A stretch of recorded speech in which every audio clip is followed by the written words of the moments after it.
श्री सरस्वती मैया की जय, श्री कृष्णचंद्र भगवान की जय। देखिए, आज हम चर्चा करने वाले हैं ग्रहण के ऊपर। ग्रहण का एक स्तोत्र है। उस ग्रहण के स्तोत्र को करने से आपके ग्रहण का प्रभाव समाप्त हो जाएगा। ग्रहण पर विस्तृत चर्चा करेंगे। देखिए, मैंने एक डिबेट में देखा है कि कई विद्वान बैठे हैं, बहुत बड़े बड़े नामी विद्वान, और वे कह रहे हैं इस वर्ष तो क्या है कि अमावस्या को ग्रहण पड़ रहा है, इस कारण से जो है दीपावली एक दिन पहले मनाई जा रही है। कोई कह रहा है ये ग्रहण का ये फल होगा, कोई कह रहा है दीपावली पर प्रभाव पड़ेगा, कोई कह रहा है नहीं पड़ेगा। अरे भाई तुम और कोई कह रहा मेरे मत से तो ऐसा है। भाई तू अपना मत देने वाला कौन है? भाई आप धर्मगुरु हैं या आचार्य हैं या कोई एक बड़ी सभा के द्वारा आपको नियुक्त किया गया है? नहीं। और नियुक्त किया गया है तो आप अपना मत कैसे दे सकते हैं? धर्मगुरु भी अपना मत कैसे दे सकते हैं कि मेरे हिसाब से ऐसा? भाई शास्त्र क्यों नहीं? अगर आपके हिसाब से ऐसा है तो फिर शास्त्रों का कोई महत्व नहीं है। सब कुछ आप हैं, अतः आप ही निर्णय दे दिया करें कि मेरे हिसाब से ऐसा है, तो फिर आपको निर्णय देना है। शास्त्रों को करो समाप्त और बात करो आपकी वाली। और यदि कुछ शास्त्र हैं सनातन धर्म के, तो शास्त्रों का मत क्यों नहीं रखा जाए कि ये शास्त्र में लिखा है? ऐसा कोई नहीं कहता है। शास्त्र में ऐसा लिखा कोई नहीं कहता है। सब ये कहते हैं मेरे हिसाब से ऐसा है या ऐसा होगा। कोई ये नहीं कहता कि शास्त्र में ऐसा लिखा है ऐसा होगा। वो तो इस साल अमावस्या है, इसलिए दीपावली एक दिन पहले मनाई गई। अगर मेरा तो ये कहना है कि इस वर्ष ऐसी स्थिति में यदि ग्रहण न भी होता तो भी दीपावली चतुर्दशी को होती। और अगले साल भी ऐसा ही हो रहा है कि अगले वर्ष अमावस्या को ग्रहण नहीं है, परंतु चूंकि वो अमावस्या वाले दिन प्रदोष व्यापिनी नहीं है, इसलिए उसका जो है दीपावली का पर्व चतुर्दशी को मनाया जाएगा। नहीं तो आपको विश्वास नहीं हो तो श्री भादो माता पंचांग मंगाकर एक बार देखें। और भी यदि ग्रहण से संबंधित कोई आशंका कुशंका रहती है तो हमारी पंचांग निर्माण की कक्षा चल रही है, उसमें आपको ग्रहण का गणित करके बता देंगे पूरा कि ग्रहण किस प्रकार से होगा, कब नहीं होगा, कब होगा और कौन सा ग्रहण कहाँ होगा, इसकी जानकारी दे देंगे। उसके लिए आपको हमारी ऑनलाइन ज्योतिष कक्षा चल रही है, उसमें घर बैठे भी सीख सकते हैं। अगर आप और रात को 9 से 10 चलती है, रविवार को छोड़ के। और यदि फिर आपको लगता है नहीं हम तो इसमें नहीं जुड़ सकते हैं, तो हम आपको वो सारे वीडियो उपलब्ध करा सकते हैं जो उस कक्षा में पढ़ाए जाते हैं, तो आप संपर्क कर सकते हैं। देखिए, ग्रहण की स्थिति जो है, लोग बाग व्यर्थ की बातें करते हैं। ये सूर्य है, ये पृथ्वी है और ये चंद्रमा है। ये सूर्य और चंद्र, ये चंद्र, ये सूर्य और ये पृथ्वी। अगर ये पृथ्वी घूमते हुए सूर्य और चंद्र के बीच में आ जाती है तो चंद्र ग्रहण लगता है। इसमें केवल चंद्र ग्रहण में इसमें केवल एक विकृति आती है, वो लंबन की आती है। लंबन के कारण ग्रहण कहाँ दिखेगा कहाँ नहीं दिखेगा, ऐसी स्थिति बनती है लंबन के कारण। परंतु लंबन के कारण अगर आकाश में ग्रहण घटित हो रहा है चंद्र का और आपके यहाँ रात्रि है तो आपके यहाँ दिखेगा ही दिखेगा चंद्र ग्रहण। इसमें ऐसा नहीं कि वो दूसरी जगह ही दिखेगा। अब इसके विपरीत ये स्थिति कब बनेगी? जब आपकी पूर्णिमा होगी। पूर्णिमा होगी तो ही ये स्थिति बनेगी, अन्यथा नहीं बनेगी। तो हर पूर्णिमा को ग्रहण क्यों नहीं होता? क्योंकि इनके एंगल में थोड़ा सा अंतर होता है। अगर वो अंतर रह जाता है तो फिर ग्रहण नहीं होगा, और यदि वो अंतर नहीं रहता है तो ग्रहण होगा। अब इसकी प्रतिछाया भी बनती है। प्रतिछाया कैसे बनती है, मैं इसका गोला थोड़ा सा ठीक से बना के बता देता हूं। ये चूंकि इसका गोला बड़ा है, इसका थोड़ा छोटा और इसका और छोटा है, तो यहां से जो प्रकाश जाएगा वो यहां जाएगा, यहां से जो प्रकाश जाएगा वो यहां जाएगा। ठीक है, ये सूची आकाश में गति करती रहती है और ये पृथ्वी है। अब ये यहां से इधर जा रहा है, यहां से इधर जा रहा है। अब ये जो है ये कोना ये चला गया, और ये वाला कोना ये चला गया। तो ये जो है, ये वाली जो प्रतिछाया बनती है, इस प्रतिछाया को कहते हैं प्रतिछाया ग्रहण या मांद्य चंद्र ग्रहण। अगर वो इस छाया में होकर ही चंद्रमा निकल जाता है बाहर, तो उसको कहते हैं मांद्य चंद्र ग्रहण, जिसको प्रतिछाया ग्रहण कहते हैं। उसका शास्त्रीय दृष्टि से कोई महत्व नहीं है, परंतु ये चंद्रमा इसमें होकर नहीं निकलते हुए इस पूरे में होकर अगर बाहर निकलता है तो पहले मांद्य होगा, मांद्य के बाद खग्रास खंडग्रास होगा, और फिर बाहर निकलेगा, फिर मांद्य होगा और फिर बाहर आएगा। मतलब कोई भी चंद्र ग्रहण हो रहा है तो उसको पहले मांद्य तो होना ही है। मांद्य प्रवेश करेगा, फिर ग्रहण होगा, फिर मांद्य निर्गम होगा। तब ये श्री भादो माता पंचांग में विरल छाया प्रवेश और विरल छाया निर्गम नाम से इसको बताया गया है। तो देखिए, अब अगले बिंदु पर यदि हम चर्चा करें कि सूर्य ग्रहण, वर्तमान में सूर्य ग्रहण होने वाला है अभी आधे घंटे बाद में, तो उसके ऊपर हम चर्चा करें तो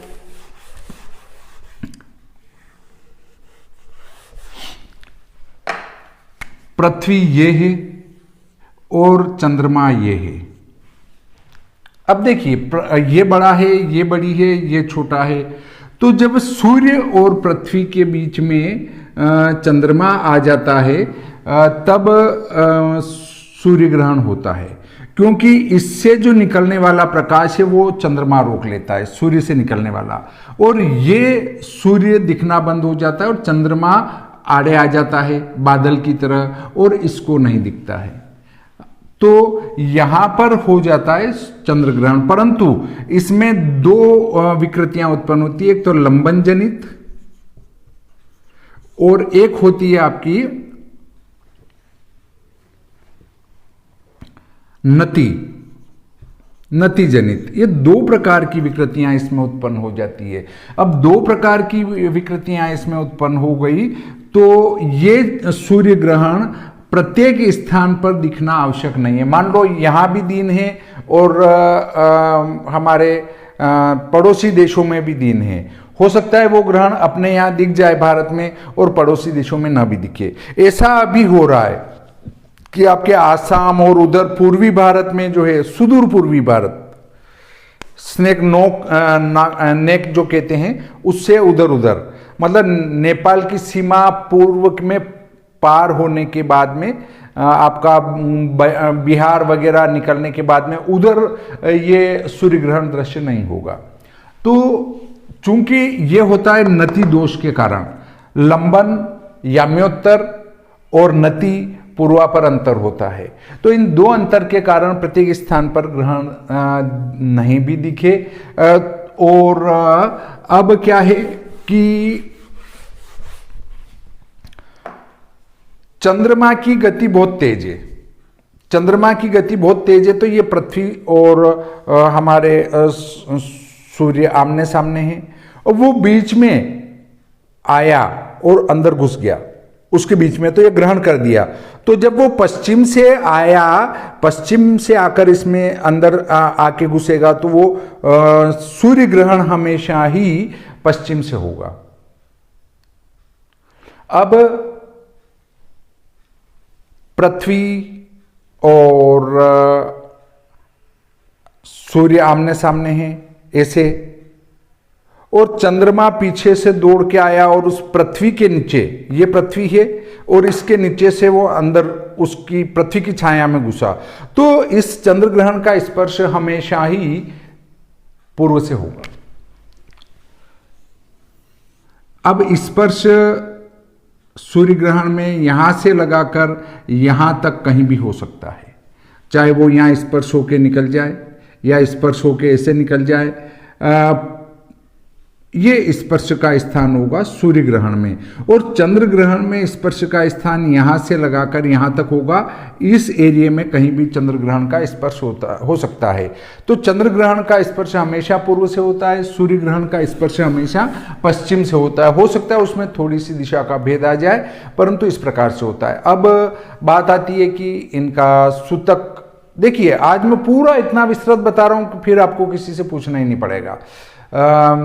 सूतक, इसमें सूर्य ग्रहण में 12 घंटे पहले और चंद्र ग्रहण में 9 घंटे पहले लग जाता है। सूर्य ग्रहण और चंद्र ग्रहण हमेशा संधि में होता है। संधि मतलब प्रतिपदा और पूर्णिमा की संधि में चंद्र ग्रहण होगा, और अमावस्या और प्रतिपदा की संधि में सूर्य ग्रहण होगा। अमावस्या का समाप्ति काल सूर्य ग्रहण का मध्य रहेगा और चंद्र ग्रहण का मध्य पूर्णिमा का समाप्ति काल रहेगा। इससे 10 मिनट आगे पीछे मध्यकाल होता है। परंतु जहां ग्रस्तोदित या ग्रस्तास्त हो रहा है वहां वो ग्रहण समाप्ति की ओर होता है, या आपके स्थान पर ग्रहण मोक्ष होता हुआ अगर दृश्य हो रहा है तो हो सकता है वो प्रतिपदा में दिखे आपको, या हो सकता है आपको प्रारंभ में ही दिख रहा है, बाद में दिखना बंद हो जाए, तो वो आपको ग्रस्त। परंतु भूमंडल पर वो घटित होगा, पूरे भूमंडल पर, स्थान विशेष के लिए नहीं है सूर्य ग्रहण, पूरे भूमंडल पर घटित होगा, तो उसका मध्य अमावस्या का अंत होगा। ऐसी चंद्र ग्रहण का मध्य हमेशा ही पूर्णिमा होगा। इससे 5-10 मिनट आगे पीछे होता है, क्योंकि उसमें कुछ संस्कार और होते हैं, उसके कारण वो ग्रहण आगे पीछे दिखता है। अगर आपको विस्तार से ही जानने की इच्छा है तो आप हमारे पंचांग निर्माण की कक्षा में सम्मिलित हो सकते हैं। ग्रहण, पंचांग निर्माण सभी आपको जो है समाधान किया जाएगा। तो अब हम आगे चलते हैं। तो बात आती है कि सूतक सूर्य ग्रहण में 12 घंटे पहले, चंद्र ग्रहण में 9 घंटे पहले लगता है। तो जब सूतक प्रारंभ हो जाता है तो उसमें भोजन करना जो मृतक सूतक में होता है वही वाली बात है कि इसमें किसी को स्पर्श करना या शास्त्राध्ययन वगैरह जो भी स्पर्श का दोष होता है, पूजा पाठ करना वगैरह सब, हमारे दरवाजे वगैरह सब मंगल रहेंगे। किनके? मंदिरों के। किसी प्रकार की कोई आरती वगैरह नहीं होगी। अब देखिए, ये इसमें स्नान करना भी वर्जित है। परंतु अब जब आपका ग्रहण प्रारंभ हो गया, या संक्रांति है या पात है, जिसको महापात कहते हैं, क्रांति साम्यकाल, क्रांति साम्यकाल, संक्रांति और सूर्य ग्रहण, चंद्र ग्रहण, ये एक समान है, इनका पुण्य काल एक समान है। और सूर्य ग्रहण का तो सबसे अधिक माना गया है। और पात भी, जिसको कहते हैं महापात, महापात भी ग्रहण के समकक्ष है और वो भी वैसा ही फल करता है, और हर महीने में 2 बार आता है। इस महापात में भी किसी प्रकार का शुभ कार्य नहीं किया जाता, ये समस्त शुभ कार्यों में वर्जित माना गया है। तो देखिए, अब मैं आगे की बात बताता हूं आपको कि सब कुछ होने के बाद जब आपका ग्रहण प्रारंभ हो जाए तो शास्त्र कहता है कि ग्रहण के प्रारंभ में स्नान करे। वैसे स्नान वर्जित है, पर ग्रहण के प्रारंभ में स्नान करे। ग्रहण स्नान करे और स्नान करके जप करे। ग्रहण के मध्य में हवन करे, होमाद्यमाचरित, होम करे। और ग्रहण के उत्तरार्ध में मोक्ष पर, मतलब मोक्ष होने से कुछ समय पहले दान करे। मतलब स्नान करके जप के बाद मध्य में हवन के बाद जब मोक्ष होने वाला हो तो उससे कुछ पहले दान करे। और दूसरी बात है कि ग्रहण जब पूर्णतया मोक्ष हो जाए तो उसके बाद स्नान करें। हाँ, परंतु यदि ग्रहण ग्रस्तास्त हो जाए, ग्रस्त होता हुआ अस्त हो जाए, जो कि इस बार सूर्य ग्रहण के साथ हो रहा है, सूर्य देव ग्रस्त ही ग्रहण होते हुए भी अस्त हो जाएंगे, इसलिए जहां तक अगले दिन का सूर्य नारायण का दर्शन नहीं हो जाए वहां तक हम कोई भी पूजा पाठ आदि नहीं कर सकते। हाँ, ग्रहण के अंदर करेंगे पर ग्रहण समाप्ति के बाद नहीं कर सकते, क्योंकि ग्रहण के बाद वापस आपको वस्त्रों सहित स्नान करना है। वस्त्रों सहित स्नान करने के बाद में फिर आप पूजा पाठ कर सकते हैं। तो जहां तक वो निर्मल सूर्य नारायण के दर्शन नहीं हो वहां तक आप कुछ नहीं कर सकते। इसलिए पहले निर्मल सूर्य नारायण के दर्शन करें, उसके बाद स्नान करें, स्नान करके फिर पूजा पाठ करें, अपने कपाट खोलें, वो कार्य बाद में करें। परंतु ग्रहण में इसके लिए शास्त्रों में लिखा है कि ग्रहण आरंभे स्नानमाचरेत, और स्नान के बाद जप करे, जप के बाद ग्रहण का जब मध्य प्राप्त हो तो हवन करे, हवन करने के बाद फिर ग्रहण मोक्ष होने वाला हो तो उससे कुछ समय पहले दान करे और ग्रहण की समाप्ति के बाद स्नान करे।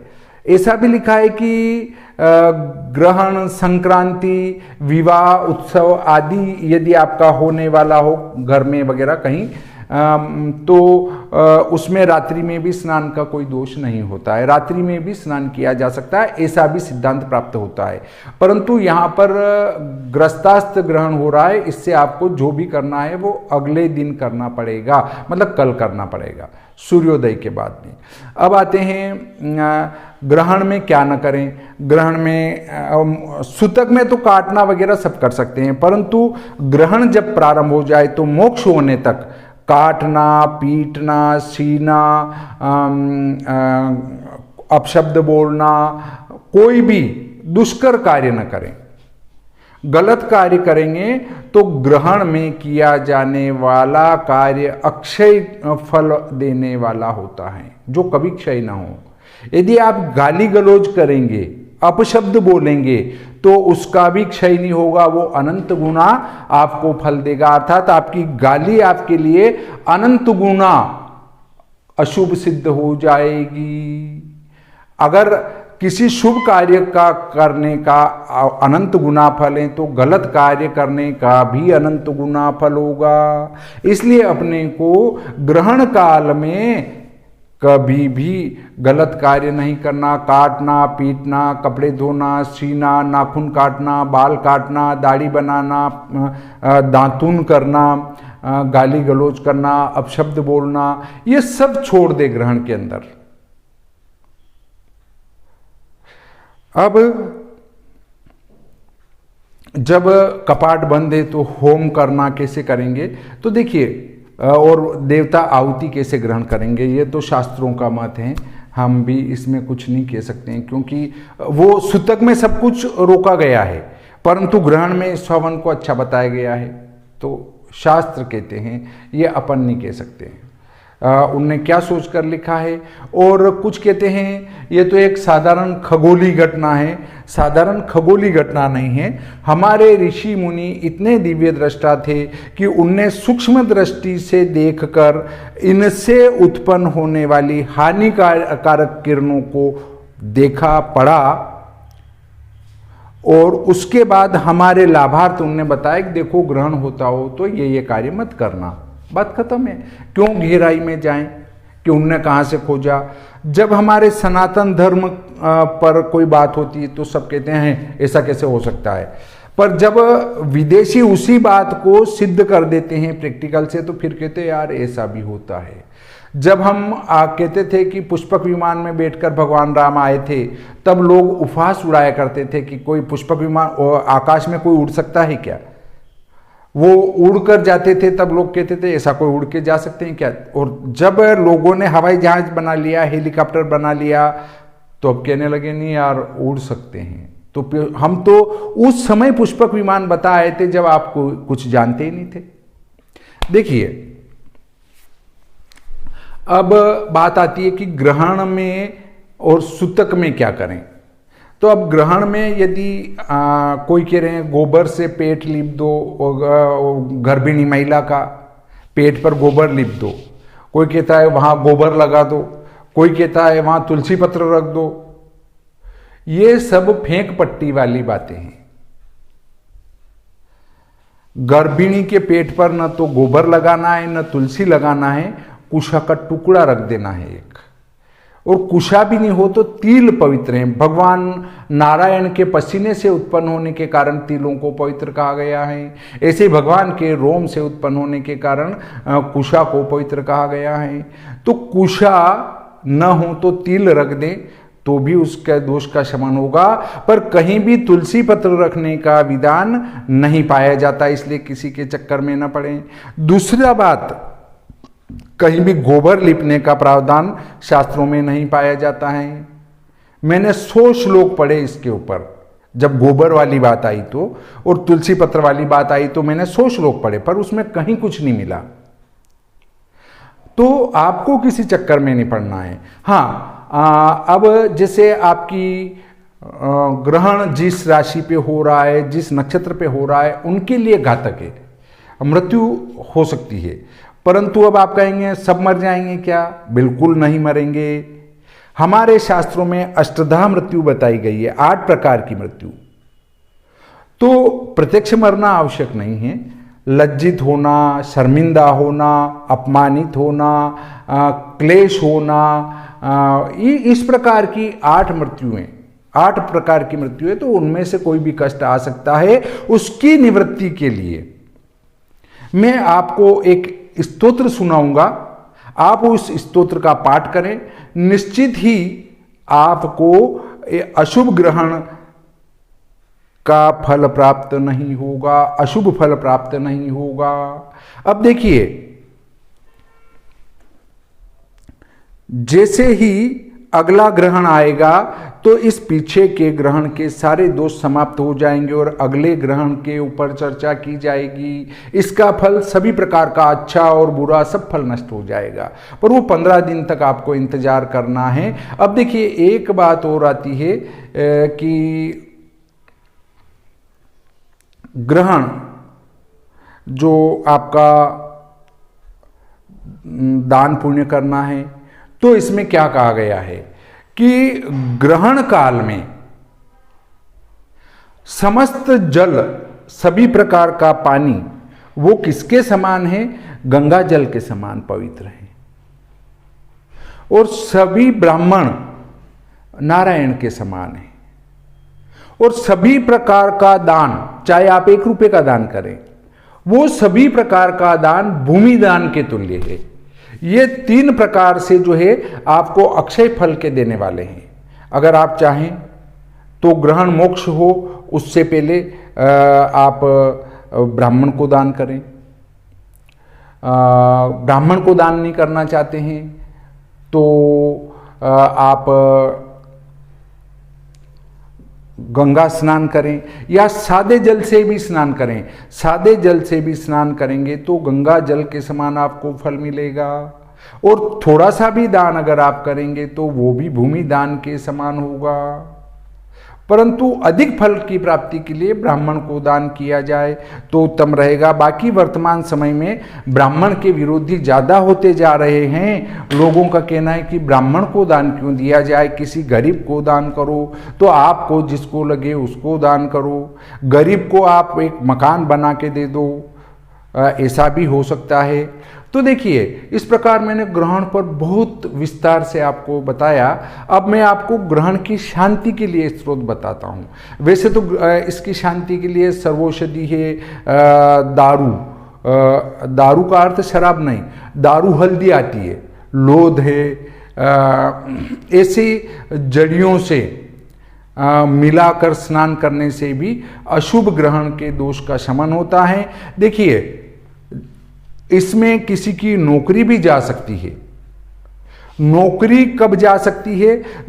जिस दिन आपकी नौकरी लगी और आपने जाकर अपना पदभार ग्रहण किया, उस समय जो नक्षत्र था अगर वो ही ग्रहण का नक्षत्र है तो आपकी नौकरी जा सकती है या आपके ऊपर कोई नौकरी में आघात हो सकता है।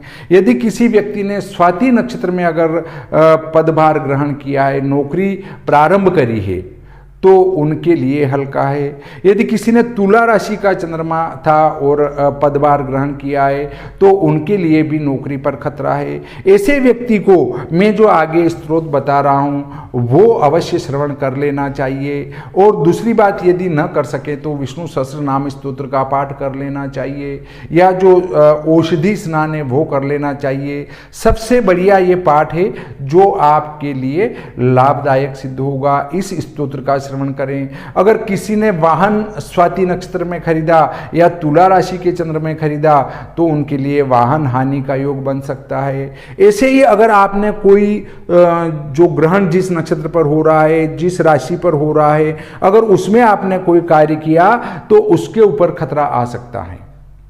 तो इसके लिए आपको क्या करना चाहिए?